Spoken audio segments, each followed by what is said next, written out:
혜정아, 근로소득세 내는 너는 모르는 종합소득세 세계가 있단다. 알면 할수록 투자가 보인다. 안녕하세요, 부동산 아나운서 연호진입니다.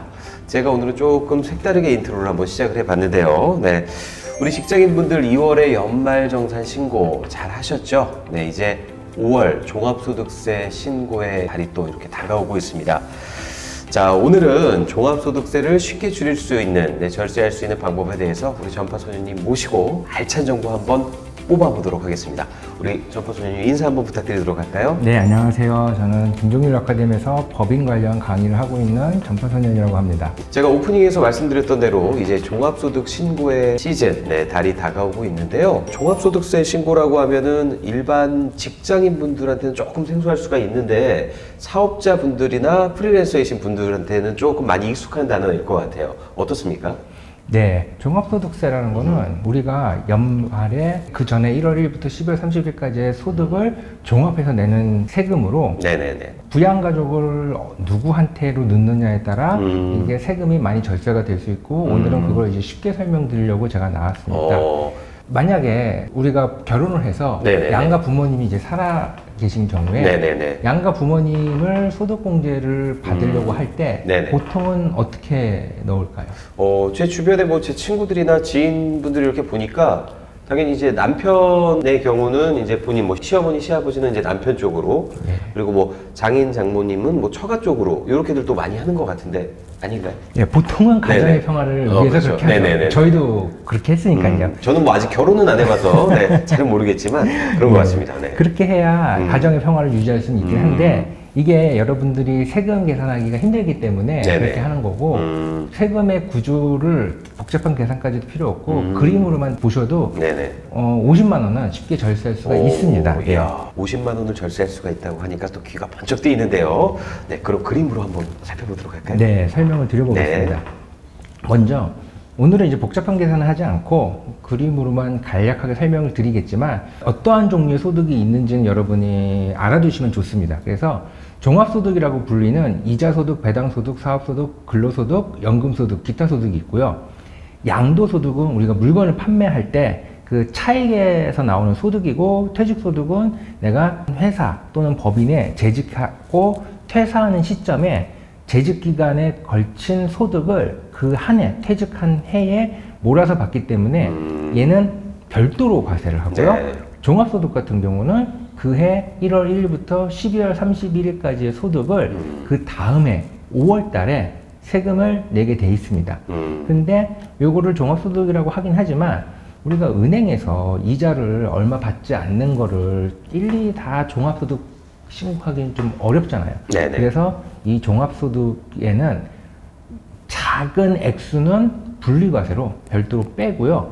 이 분리과세를 뺀 어느 일정 금액을 넘어가면은 이 금액이 근로소득과 합쳐져서 5월 달에 종합소득세 신고로 이제 기결이 됩니다.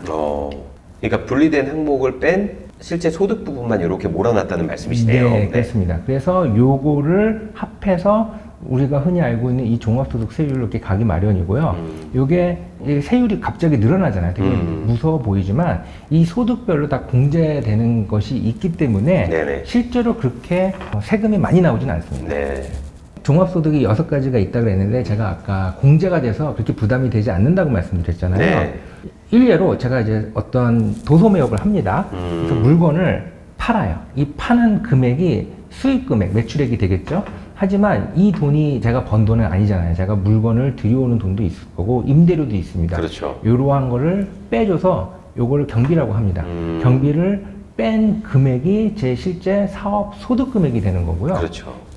급여도 소득 공제가 돼요. 우리가 회사에 출퇴근을 할 때 네네. 복지가 좋은 회사는 통근버스도 있기 마련이지만 네. 보통은 우리가 지하철 또는 버스를 타고 회사를 다니죠. 이것도 다 비용입니다. 그렇죠. 교통비도 들 거고. 그렇죠. 네. 옷도 사 입어야 되고. 옷도 사 입어야 되고요. 네. 또 식사도 해야 되고. 두발 단정하지 않으면은 또 우리 윗분들이 잔소리 그렇죠. 하시잖아요. 네. 면도도 해야 되고 머리도 감아야 되고 이런 거를 다 비용으로 치는 거죠. 이제 근로소득도 일종의 경비를 빼주는데 이건 정부에서 정한 비율이 있습니다. 이 금액만큼을 빼주고요. 기타 소득도 공제가 됩니다. 기타 소득은 뭐 저작권료 또는 복권 당첨이라든지 제가 뭐 어디 이렇게 지나가다가 당첨이 돼가지고 뭐 스땡땡 기프티콘을 받기도 하잖아요. 네네네. 이런 것도 엄밀하게 말씀드리면 다 기타 소득으로 들어갑니다. 네. 그래서 이거는 0에서 80%까지 공제가 되는데, 그러니까 이 기타 소득 같은 경우는 보니까 다른 소득에 비해서는 조금 광범위한 것 같아요. 네, 굉장히 광범위합니다. 그러면은 그 말씀하셨던 저작권에 대한 경우도 기타 소득으로 들어간다는 말씀이시죠? 네, 그렇습니다. 저작권 같은 경우는 창작물을 만들기 위한 내 노력과 어떤 땀을 국가가 60% 인정을 해줍니다. 근데 올림픽에서 메달을 딴다든지 네네네. 이런 대회에서 받는 상금은 60%보다 더 쳐줘야 되지 않을까요? 그렇죠. 네. 그 선수들의 땀과 노력이 또 얼마나 많이 들어갔겠습니까? 그렇죠. 예, 그래서 이러한 상금은 80%까지 공제를 해주고요. 복권은 운이죠. 그렇죠. 정말 재수가 좋아서 예. 복권은 꿈을 잘 꿔서 그렇죠. 또 당첨이 되신 분들도 복권은 0%입니다. 예. 예. 그러니까 이게 어떻게 보면은 노력에 따라서 소득 공제되는 부분도 다 다르다 이 말씀이시네요. 그렇죠. 그래서 기타 소득은 굉장히 광범위하고요.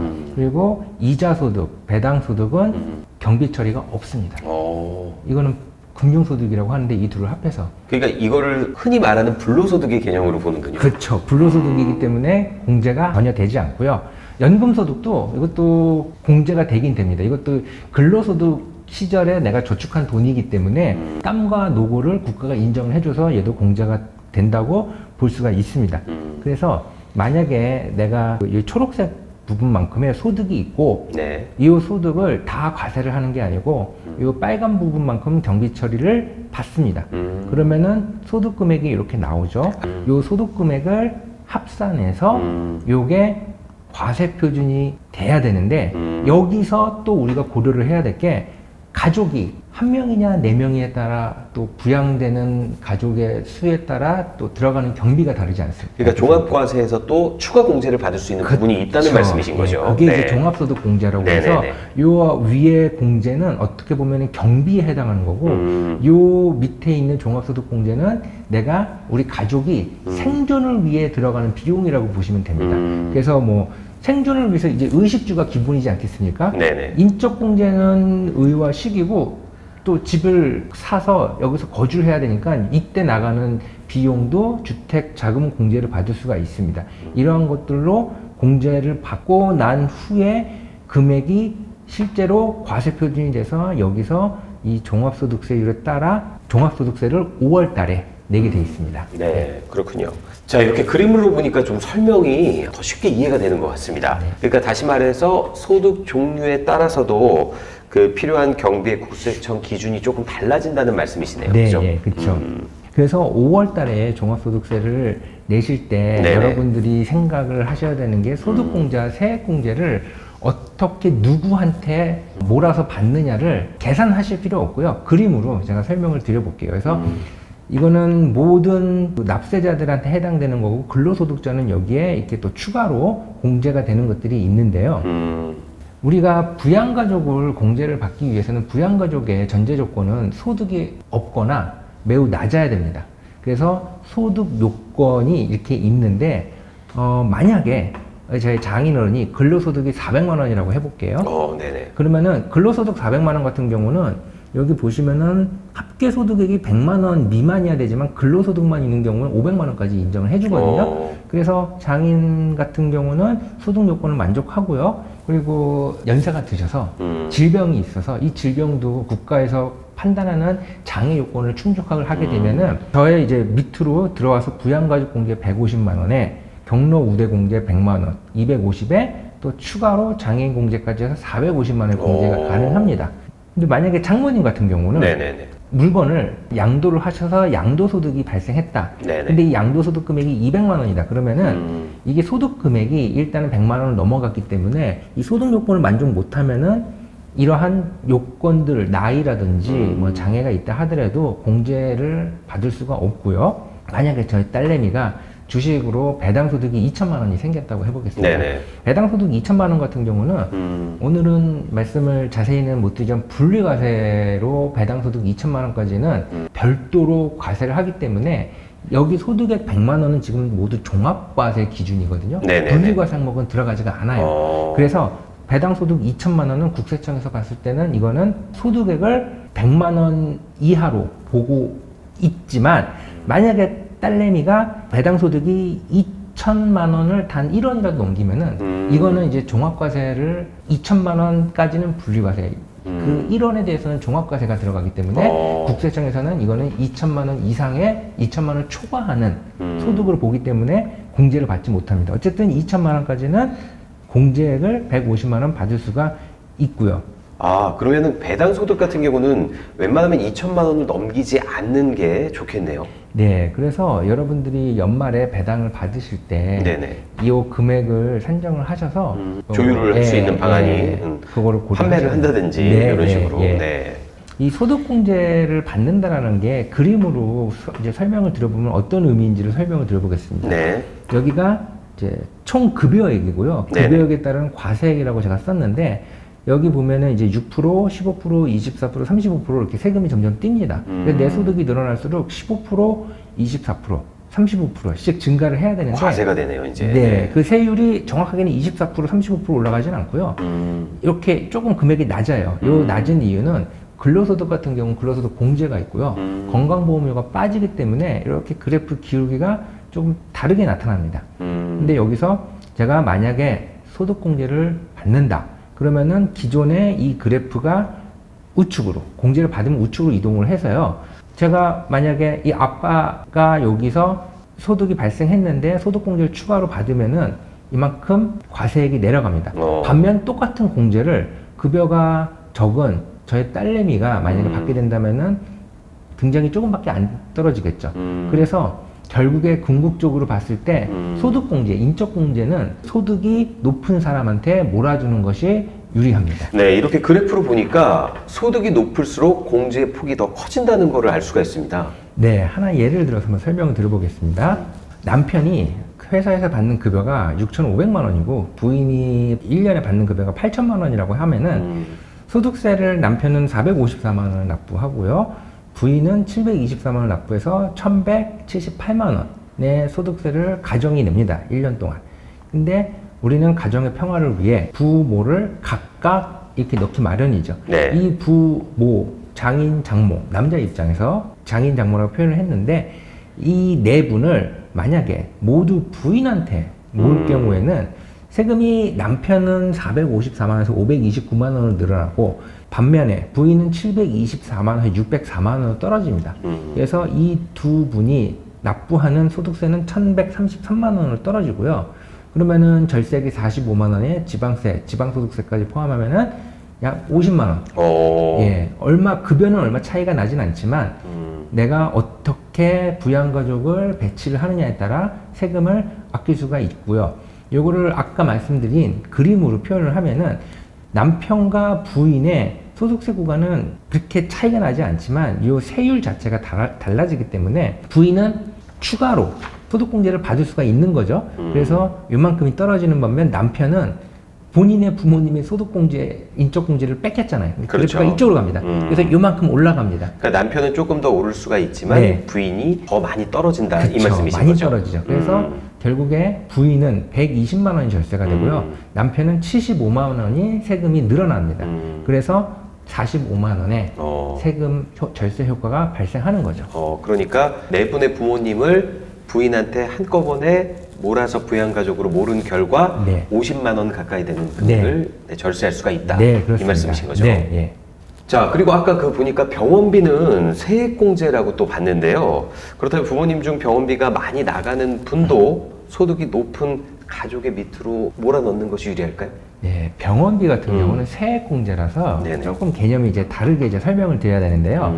소득공제는 이렇게 그래프를 옆으로 움직이게 하는 반면에 네네. 세액공제는 세금을 깎아주는 거기 때문에 이렇게 밑으로 떨어집니다. 바로 위아래로. 네, 그래서 사실 이론적으로는 얼마의 세액공제를 받는다고 하면은 소득과는 이론적으로는 상관이 없지만 실제로는 그렇게 나오지는 않고요. 이것도 계산이 과정이 조금 복잡은 한데 현실에서 세액공제라고 제가 표현을 했지만 네네. 대표적으로 교육비와 의료비를 말씀을 드려보면은 교육비는 300만 원까지 금액의 15% 초중고등학교 교육비예요.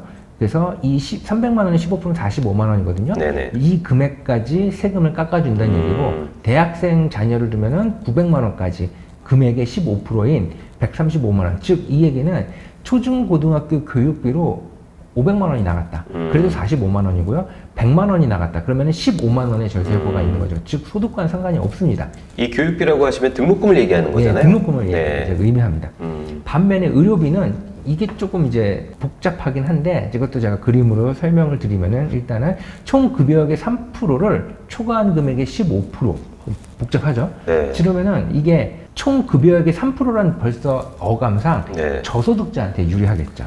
이게 총 급여액의 3%를 초과한 금액의 15%라고 하니까 이게 말이 조금 어려운 것 같고 생각보다 좀 복잡하네요. 네. 그래서 제가 설명을 드려보면은, 이번에는 남편의 급여가 이제 1.3억이고요. 네. 부인의 급여가 6천만 원이라고 할 때, 장인어른은 여전히 450만 원의 소득공제를 받을 수 있고요.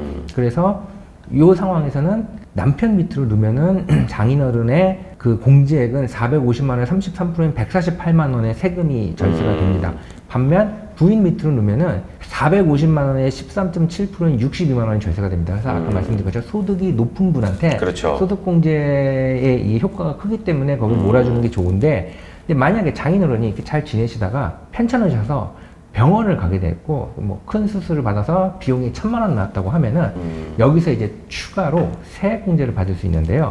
이 세액공제의 금액이 아까 총 급여액의 3%를 초과하는, 자, 그러면 총 급여의 3%가 얼마냐? 남편은 1억 3천이니까 390만 원이 나오고요. 네. 부인은 6천만 원이니까 180만 원이 납니다. 그러면은 의료비 세액공제는 총 급여액의 3%를 초과한 분의 15%니까요. 네. 남편의 경우는 일단 3%부터 적용을 해보면 그렇죠. 1,000만 원의 병원 비용에서 급여의 3%를 뺀 610만 원에 15%인 92만 원이 세금이 깎입니다. 네네네. 근데 장인이 부인 밑으로 들어가게 되면은 1,000만 원의 병원비 1,000만 원에 180만 원을 뺀 금액의 15%니까요. 820만 원의 15%인 123만 원이 절세가 됩니다. 그러면은 세액공제로만 치면은 부인이 더 크죠. 네네. 하지만은 소득공제 때문에 아직까지는 남편한테 넣는 부양가족을 남편으로 하는 것이 더 유리하고요. 네네.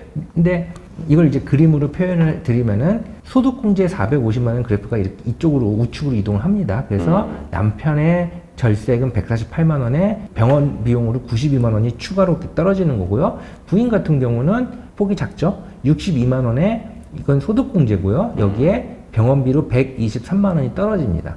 결국에는 아직까지는 남편이 유리하다고 할 수 있는데, 네네. 이제 장인어른이 안 계시고 안 계시고. 장모님의 경우를 네, 볼 때, 장모님의 경우를 볼 때, 아까 네. 장모님은 양도소득이 있어서 공제액이 0원이라고 그랬잖아요. 네네. 장모님도 이제 편찮으셔서 병원비 1,000만 원이 나갔어요. 그러면은 공제액이 0원이기 때문에 소득공제 되는 건 없습니다. 단 병원비는 세액공제 받을 수 있죠. 1,000만 원에 390만 원을 뺀 비용의 15%니까 동일하게 92만 원이 나가고, 네네. 92만 원이 절세가 되고, 부인으로 하게 되면은 123만 원이 절세가 되니까, 이럴 경우에는 당연히 부인 밑으로 넣게 되면은 소득공제는 적용되지 않으니까요. 92만 원이 떨어지고, 부인한테 가면은 123만 원. 즉, 이런 경우에는 소득이 적지만 세액공제 관점에서 보면은 부인 밑으로 넣는 것이 유리하다고 할 수 있겠습니다. 아, 그러니까 요약하면 이렇게 볼 수 있겠네요. 그 부양가족은 고소득자 밑으로 몰아서 네. 넣되, 병원비가 또 추가로 나오는 경우는 그 부모님의 그 1년간 병원 비용과 급여의 3%를 비교해서 또 판단을 하는 게 좀 좋겠네요. 네, 그렇습니다. 그래서 소득공제는 그림으로도 쉽게 나올 수가 있고요. 병원비라든지 이런 세액공제는 본인의 총 급여액에서 3%를 일단은 계산을 해보세요. 근데 사실 대부분의 가장이나 대부분의 소득자들의 급여 구조를 봤을 때 3%를 넘는 병원비를 지출하는 경우는 사실 많지는 않거든요. 일반적으로는 소득이 높은 분한테 그 소득공제를 몰다가 만약에 어떤 병원비가 많이 발생한다. 그럴 때만 이렇게 3%를 한번 계산을 해보면 될 것 같습니다. 네, 김종규TV와 함께하는 깜짝 이벤트. 오늘 보신 유튜브 소감을 남겨주시면 추첨을 통해서 전파소녀님의 강의에 무료로 초대해드립니다. 여러분들의 많은 참여 부탁드립니다. 네, 오늘은 이제 곧 있을 종합소득세의 달을 맞이해서 인적공제로 절세할 수 있는 방법에 대해서 우리 전파소녀님께서 설명해 주셨는데요. 우리 전파소녀님 강의 잘 들으시고 종합소득세 절세할 수 있는 행복한 5월 맞이하시기 바라겠습니다. 저희는 앞으로도 좋은 내용과 좋은 컨텐츠로 여러분 찾아뵙도록 하겠습니다. 시청해 주신 여러분 감사합니다.